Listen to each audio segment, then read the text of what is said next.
Hi ನಮಸ್ಕಾರ. ದ್ವಿತೀಯ P U C ಪೂರ್ವ ಸಿದ್ಧತಾ ಪರೀಕ್ಷೆ 2ರ ಅಂತಿಮ ಪ್ರಶ್ನೆ ಪತ್ರಿಕೆ ನೋಡ್ಕೊಳ್ಳೋಣ. ದ್ವಿತೀಯ ಪಿ ಯು ಸಿಯಲ್ಲಿ ಇರುವಂಥ ವಿಷಯ ಅರ್ಥಶಾಸ್ತ್ರ. ನಿಮಗೆ ಇನ್ನೂ 3 ದಿನಗಳಿಗೆ ಓದಲು ಕಾಲಾವಕಾಶ ಇರುತ್ತೆ.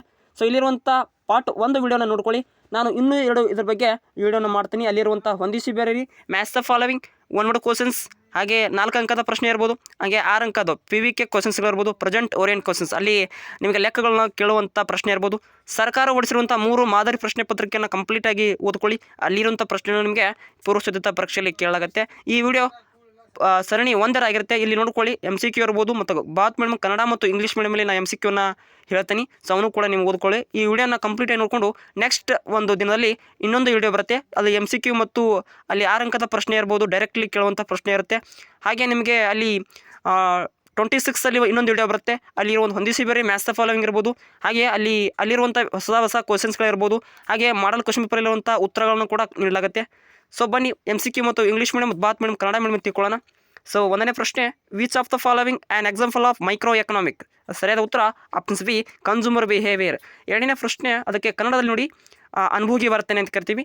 2ನೇ ಪ್ರಶ್ನೆ, ಎ ವರ್ಟಿಕಲ್ ಡಿಮ್ಯಾಂಡ್ ಕರು ರೀಪ್ರೆಸೆಂಟ್ ಪರ್ಫೆಕ್ಟ್ ಇಲಾಸಿಟಿ ಅಂತ ಕರಿತೀವಿ. ಲಂಬಾಂತರ ಬೇಡಿಕೆ ರೇಖೆ ಇದನ್ನು ಪ್ರತಿನಿಧಿಸುತ್ತೆ, ಪರಿಪೂರ್ಣ ಅಸ್ಥಿತಿಸ್ಥಾಪಕತ್ವ ಅಂತ. 3ನೇ ಪ್ರಶ್ನೆ, the individual or institution of which take economic decision or economic agency ಅಂತ ಕರಿತೀವಿ. ಆರ್ಥಿಕ ನಿರ್ಣಯಗಳನ್ನು ತೆಗೆದುಕೊಳ್ಳುವ ವ್ಯಕ್ತಿಗಳು ಅಥವಾ ಆರ್ಥಿಕ ಸಂಸ್ಥೆಗಳೆಂದರೆ ಆರ್ಥಿಕ ಏಜೆಂಟಿಯರು ಅಂತ ಕರಿತೀವಿ. The counting of intermediate goods separately will be lead of to error ಅಂತ ಕರೆದಲ್ಲಿ ಡಬಲ್ ಕೌಂಟಿಂಗ್ ಅಂತ ಕರಿತೀವಿ. ಮಧ್ಯಂತರ ಸರಕುಗಳ ಪ್ರತ್ಯಕ್ಷ ಲೆಕ್ಕಾಚಾರವು ಈ ಕೆಳಗಿನ ದೋಷಕ್ಕೆ ಕಾರಣವಾಗುತ್ತೆ ಅಂದರೆ ಆಪ್ಷನ್ಸ್ ಬಿ, ದ್ವಿಘಾನೆ ಅಂತ ಕರಿತೀವಿ. RBI does not directly deal with ಅಂತ ಕರೆದು ಜನರಲ್ ಪಬ್ಲಿಕ್ ಅಂತ ಕರಿತೀವಿ. RBI ನೇರವಾಗಿ ಇವರೊಂದಿಗೆ ವ್ಯವಹರಿಸುವುದಿಲ್ಲ. ಸರಿಯಾದ ಉತ್ತರ ಸಿ, ಜನಸಾಮಾನ್ಯರ ಜೊತೆಗೆ. ಇನ್ನು ಪೆಂಡಿಂಗ್ ಅಂತ ಮ್ಯಾಕ್ಸ್ ನೋಡ್ಕೊಳ್ಳೋಣ. ಕನ್ನಡ ಮೀಡಿಯಮ್ ಮತ್ತು ಇಂಗ್ಲೀಷ್ ಮೀಡಿಯಮ್ ಬಾತ್ ಮೀಡಿಯಮಲ್ಲಿ want satisfying capacity of community is utility. ಕನ್ನಡದಲ್ಲಿ ಬೈಕಿಗಳನ್ನು ತೃಪ್ತಿಪಡಿಸುವ ಸರಕಿನ ಸಾಮರ್ಥ್ಯ ತುಷ್ಟಿಗುಣ ಆಗಿರುತ್ತೆ. The long run productions analysis explained by, ಅದಕ್ಕೆ ಏನು ಕರಿತೀವಿ ನಾವು, law of returns of scale ಅಂತ ಕರಿತೀವಿ. ಕನ್ನಡದಲ್ಲಿ ದೀರ್ಘಾವಧಿ ಉತ್ಪಾದನಾ ವಿಶ್ಲೇಷಣೆಯನ್ನು ಪ್ರತಿಫಲನ ನಿಯಮದಿಂದ ವಿವರಿಸಲಾಗುತ್ತೆ. 8ನೇ ಪ್ರಶ್ನೆ, the demand curve shifts leftward and supply curve shift rightward, equilibrium price will be decrease ಆಗುತ್ತೆ. ಅದು ಕನ್ನಡದಲ್ಲಿ ಬೇಡಿಕೆ ರೇಖೆ ಎಡಕ್ಕೆ ಮತ್ತು ಪೂರೈಕೆ ಬಳಕೆ ಪಲಟಗೊಂಡ್ರೆ ಸಮತೋಲನ ಬೆಲೆ ಏನಾಗುತ್ತೆ, ಕಡಿಮೆ ಆಗುತ್ತೆ. ಇನ್ನು consumer price index generally expressed in terms of percentage. ಕನ್ನಡದಲ್ಲಿ ಅನುಭೋಗಿ ಬೆಲೆ ಸೂಚ್ಯಂಕವನ್ನು ಸಾಮಾನ್ಯವಾಗಿ ಶೇಕಡಾವಾರು ರೂಪದಲ್ಲಿ ವ್ಯಕ್ತಪಡಿಸಲಾಗುತ್ತೆ. The size of multiplier demands the value of MPC. ಗುಣಕದ ಗಾತ್ರವು MPC ಮೌಲ್ಯವನ್ನು ಅವಲಂಬಿಸಿದೆ. ಇಲ್ಲಿ ನೋಡಿ ಹೊಂದಿಸಿ ಬರೋಕೆ ನೋಡ್ಕೊಳ್ಳಿ. ಮಾರುಕಟ್ಟೆ ಆರ್ಥಿಕತೆ ಎಂಬುದು ಏನಾಗುತ್ತಪ್ಪ ಅಂದರೆ ಅಲ್ಲಿ ಖಾಸಗಿ ಒಡೆತನ ಇರುತ್ತೆ. ಸರಳ ಬೇಡಿಕೆ ರೇಖೆ ಅನ್ನೋದು D = ಬ್ರಾಕೆಟ್ ಫಿ A - BF ಅಂತ ಹೇಳ್ತೀವಿ. ಹಾಗೆ MPL ಅನ್ನೋದು TPL - TPL-1. ಲೇಬರ್ ಅನ್ನೋದು ಅದಕ್ಕೆ ಕೂಲಿ. ಹೊಣೆಗಾರಿಕೆ ಎಂಬುದು ಡಿಪಾಸಿಟ್ಸ್, ಠೇವಣಿಗಳು. ಕನ್ನಡದಲ್ಲಿ ನಾವು ಟಿಕ್ ಮಾಡಿರ್ತೀವಿ, ಸ್ವಲ್ಪ ನೋಡ್ಕೊಳ್ಳಿ. ಇನ್ನು 1 ವರ್ಡ್ ಕ್ವಶನ್ಸ್ ನೋಡಿ, ಅಲ್ಪಾವಧಿ ಉತ್ಪಾದನಾ ವಿಶ್ಲೇಷಣೆ ವಿವರಿಸುವ ನಿಯಮ ಅಂದರೆ ಪ್ರತಿಫಲ ನಿಯಮ ಅಂತ ಹೇಳಿ. ಹಾಗೆ ಪೂರೈಕೆ ಎಂದರೇನು, ಬೆಲೆ ಮಿತಿಗೆ ಒಂದು ಉದಾಹರಣೆ ಕೊಡಿ. Give the example of price selling.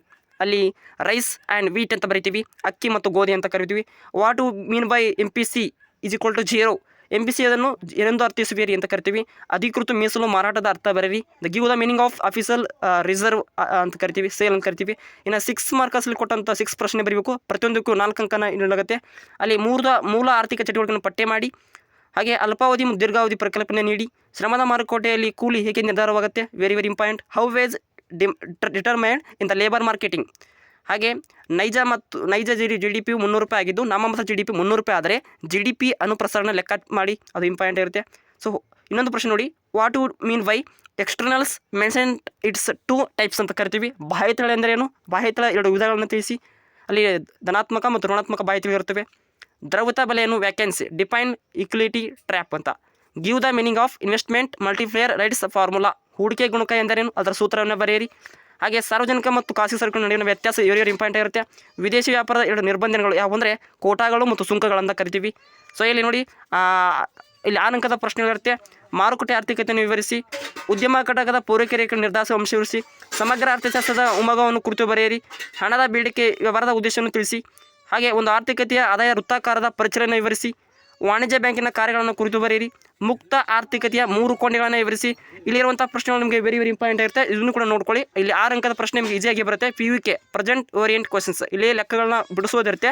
ಅಲ್ಲಿ 38 ಪ್ರಶ್ನೆ ವೆರಿ ಇಂಪಾರ್ಟೆಂಟ್. ಪರಿಪೂರ್ಣ 50 ಮಾರುಕಟ್ಟೆಯಲ್ಲಿ ಬೇಡಿಕೆ ಮತ್ತು ಪೂರೈಕೆ ರೇಖೆಗಳು ಏಕಕಾಲ ಪಲಟಗೊಂಡಾಗ ಒಂದು ಟೇಬಲನ್ನು ಶೋ ಮಾಡಬೇಕಾಗತ್ತೆ. ಅಲ್ಲಿ ಡಿಮ್ಯಾಂಡ್ ಕರು ಮತ್ತು ಸಪ್ಲೈ ಕರು ಒಂದು ಟೇಬಲನ್ನು ಹಾಕಬೇಕಾಗತ್ತೆ. ಮತ್ತು ಇಲ್ಲಿ GDP ಸಂಬಂಧಪಟ್ಟಂಥ ಕ್ವಶನ್ ಬ್ಯಾಂಕಲ್ಲಿ ಕ್ವಶನ್ಸ್ ಇರುತ್ತೆ, ಸೊ ಅದನ್ನು ಕೂಡ ನೋಡ್ಕೊಳ್ಳಿ. ಇಲ್ಲಿ ಈ ರೀತಿ ಒಂದು ಫಾರ್ಮುಲಾ ನಿಮ್ಗೆ ಕೊಟ್ಟಿರ್ತಾನೆ. ಕಾಣೆಯಾದ ಉತ್ಪನ್ನ ಕಂಡುಹಿಡಿಯುವುದು, TPL MPL ಅನ್ನು ಕಂಡುಹಿಡಿಯುವುದು, ಹಾಗೆ ಈ ರೀತಿ ಗುರುತಿಸೋದು ಇರುತ್ತೆ.